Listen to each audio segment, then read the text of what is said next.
उत्तर भारत के एक छोटे से गांव के किनारे, जहां जंगलों की हरियाली और चिड़ियों की चहक अब भी प्रकृति की गोद में जीवन फूंकती थी, वहीं रहता था हरिराम नाम का एक गरीब लकड़हारा।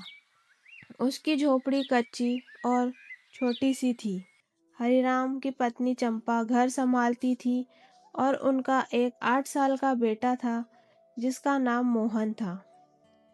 मोहन उनके जीवन की एकमात्र आशा था। हरिराम रोज जंगल में लकड़ियां काटने जाता था। एक दिन सुबह हरिराम की पत्नी चंपा उससे बोलती है, सुनिए जी, आज कुछ बनाने को राशन नहीं है, तो मैंने रात की बची 2 रोटी और थोड़ी सब्जी रख दी है। आप समय पर खा लेना, और जो आज लकड़ियां बेचकर पैसे मिले उससे आप घर का राशन लेते आना। हरिराम बोलता है, ठीक है भाग्यवान, मुझे आने में थोड़ा समय लग जाएगा, तो तुम अपना और मोहन का ध्यान रखना। अब मैं चलता हूँ। लकड़ियां बेचकर ही उनके घर का खर्चा पानी चलता था। सर्दियों में शरीर जमा देने वाली ठंड में भी वह पेड़ों के नीचे खड़े होकर लकड़ियां काटता था।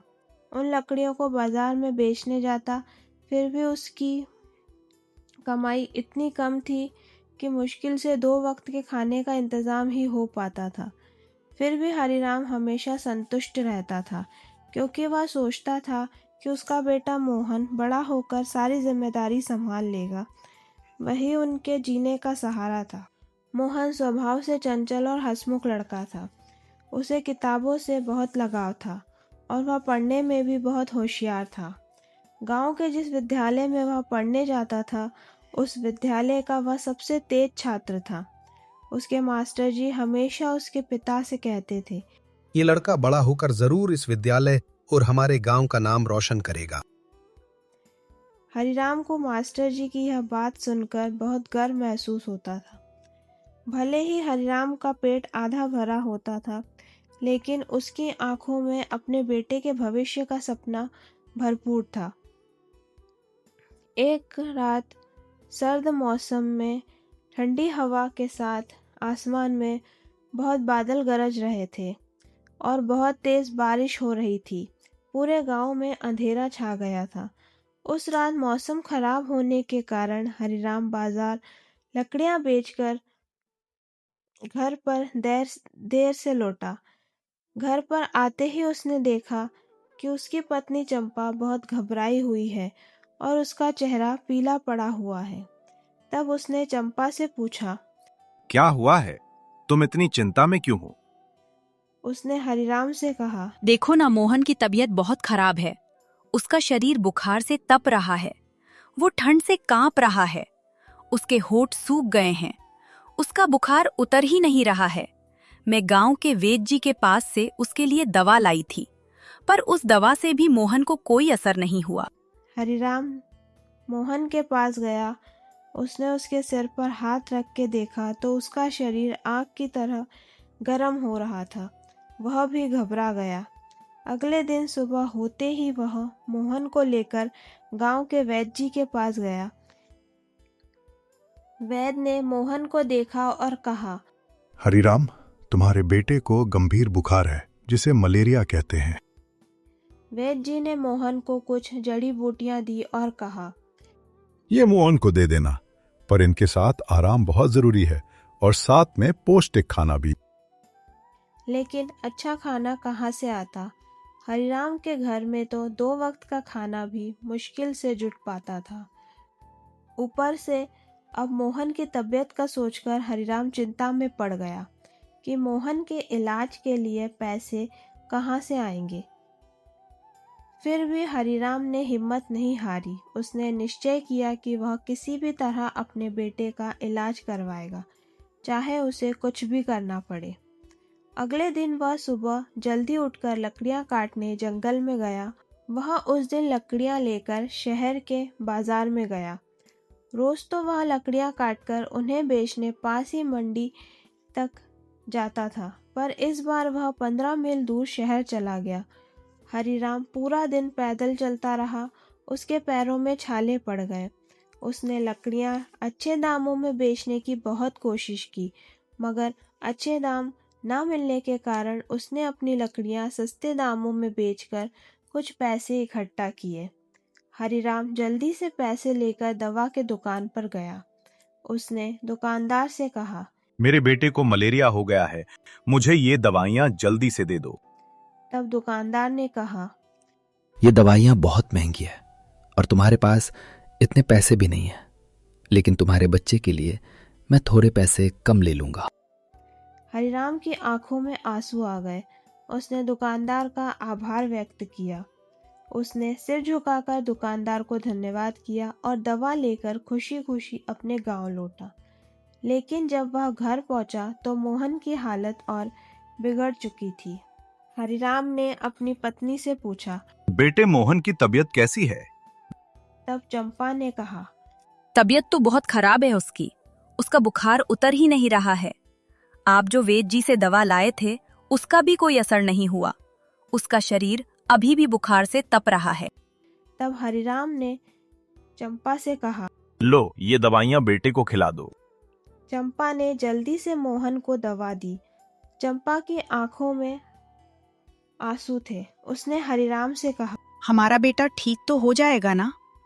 हरिराम ने कहा, चंपा, तुम चिंता मत करो, हमारे बेटे को कुछ नहीं होगा, वह बिल्कुल ठीक हो जाएगा। मैं मोहन के लिए भगवान से भी लड़ जाऊंगा।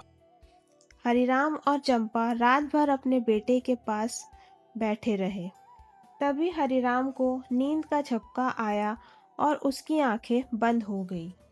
तभी हरिराम को ऐसा सपना आया कि उसके घर पर देवी आई है और उन्होंने हरिराम से कहा, हरिराम, तुम हिम्मत मत हारना।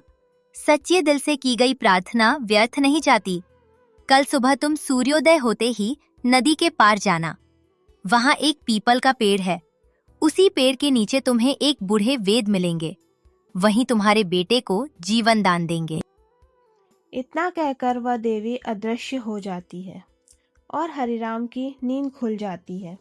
हरिराम जोर जोर से चिल्लाने लगता है, जय हो माता की, जय हो माता की। तभी पास में बैठी चंपा बोलती है, क्या हुआ आपको? आप ऐसे चिल्ला क्यों रहे हैं? हरिराम ने यह सब अपनी पत्नी चंपा को बताया। वह सुबह होने का इंतजार करता रहा। सुबह होते ही उसने चंपा से कहा, मैं जल्दी वैद्य जी से दवा लेकर लौट आऊंगा, तुम मोहन का ध्यान रखना। वह जल्दी से नदी के पार पहुंचा। वहां उसने देखा कि सचमुच वहां एक सफेद दाढ़ी वाला बूढ़ा वैद्य बैठा हुआ है। उसने सोचा, मेरा सपना सच था। वह जल्दी से उस वैद्य के पास गया। वैद्य ने मुस्कुराकर हरिराम को देखा और कहा, आओ बेटा, मुझे तुम्हारी प्रतीक्षा थी। तुम्हारे बेटे का जीवन संघर्ष से भरा हुआ है, मगर जब तक तुम्हारे जैसे पिता का हाथ उसके सर पर है उसे कुछ नहीं होगा। बूढ़े वैद्य ने कुछ जड़ी बूटियां हरिराम को दी और कहा, इनको पीसकर अपने बच्चे को पिलाना, पर याद रखना यह दवा तभी असर करेगी जब भगवान पर तुम्हारा विश्वास अटल रहेगा। हरिराम जल्दी से अपने घर लौटा और जैसा वैद्य जी ने कहा था वैसा ही किया। उसने मोहन को उन जड़ी बूटियों का काढ़ा पिलाया और पूरी रात उसके सिरहाने बैठा रहा और भगवान से प्रार्थना करता रहा।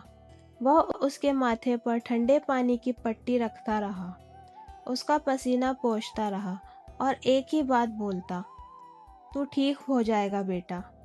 2 दिन बाद सुबह सूरज की किरणें झोपड़ी की खिड़की पर पड़ी। तब मोहन को धीरे धीरे होश आया और उसने अपनी आंखें खोली और धीमी आवाज में कहा, बाबा, मुझे अब थोड़ा अच्छा लग रहा है। हरिराम की आंखों में आंसू आ गए। यह आंसू दुख के नहीं, खुशी के थे। उसने राहत की सांस ली। चंपा ने दोनों हाथ जोड़कर आसमान की ओर देखा और हाथ जोड़कर भगवान का और उस बूढ़े वैद्य का धन्यवाद किया। कुछ ही दिनों में मोहन की तबीयत पूरी तरह ठीक हो गई। उसके चेहरे की मुस्कान लौट आई। धीरे धीरे गांव में यह बात फैल गई कि हरिराम के लड़के को एक देवी और बूढ़े वैद्य ने जीवन दान दिया है। उस दिन के बाद से हरिराम ने खुद से वादा किया कि चाहे जैसी भी मुश्किल आ जाए वो उसका सामना हिम्मत से करेगा। वह दिन रात मेहनत करता और अपने बेटे की पढ़ाई के लिए पैसों की बचत करता। मोहन बड़ा हुआ और वह हमेशा से पढ़ाई में आगे रहता था। हरिराम ने मोहन को पढ़ने के लिए शहर भेजा।